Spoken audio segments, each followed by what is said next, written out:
साहब जी, ले जाऊं इसे? चल ले जा।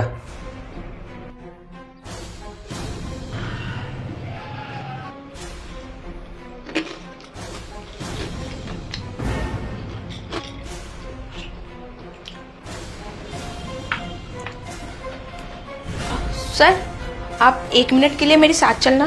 क्यों, क्या हो गया? सर प्लीज एक बार मेरे साथ चलो। सर प्लीज 1 मिनट के लिए।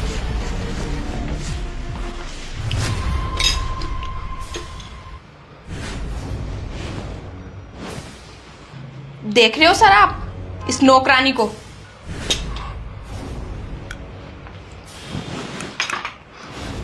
साहब बहुत बड़ी गलती हो गई साहब। साहब माफ कर दो, आगे से ऐसी गलती नहीं करने की साहब। कुछ गलतियां ऐसी होती हैं जो माफ नहीं की जा सकती। तेरी हिम्मत कैसे हुई साहब का बचा हुआ खाना खाने की? मैडम 2 दिन से भूखी थी, इसलिए खा लिया मैडम, माफ कर दो। और ये पापी पेट इंसान से कुछ भी करवा देता है, माफ कर दो। बस कर, कोई जरूरत नहीं माफी मांगने की, और निकल जा अभी के अभी इस ऑफिस से। कोई जरूरत नहीं यहाँ आने की। चल यहाँ से।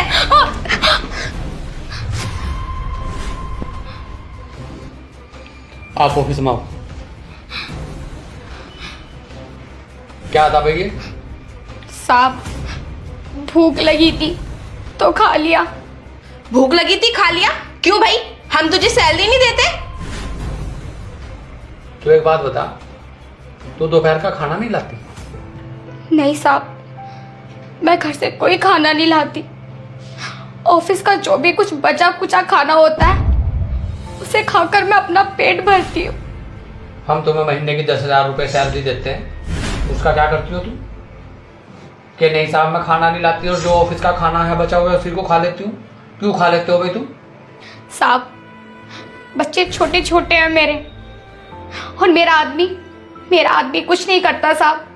सुबह चला जाता है और शाम को पीकर आता है और मुझ में बहुत मारता है।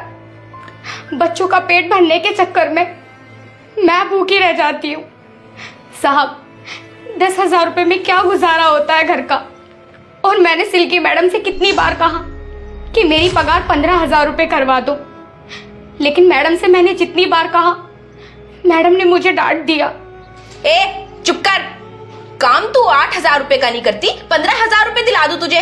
निकल जा इस ऑफिस से अभी कभी, और आज के बाद यहाँ आने की कोई जरूरत नहीं है। कहीं और ढूंढ ले अपना काम। ठीक है मैडम। सुनो, इधर आओ।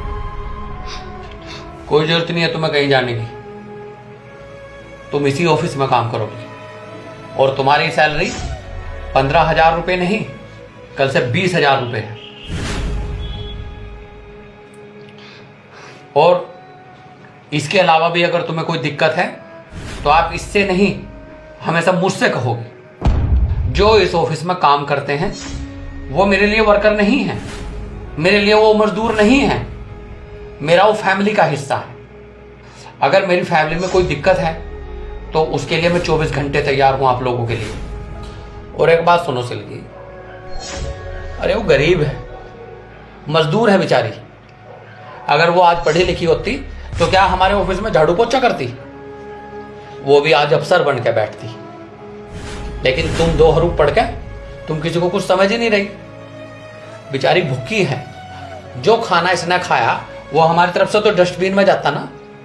अगर इसने खा लिया तो कितनी असीस निकली होंगी इसकी आत्मा से। और एक बात और सुनो, जो हमारे साथ काम करते हैं ना, उनके दुख को अपना दुख समझा करो। आई बात समझ में? और तुम एक काम करो, ये लो 10,000 रुपए, अपने घर का राशन भर लेना। शुक्रिया साहब, समझ नहीं आ रहा आपका कैसे शुक्रिया अदा करूं। आप हमारे लिए भगवान जैसे हो, आप बहुत अच्छे हो। चल ठीक है बेटा, तू जी थोड़ा मत कर और भगवान से दुआ करना अपने लिए भी।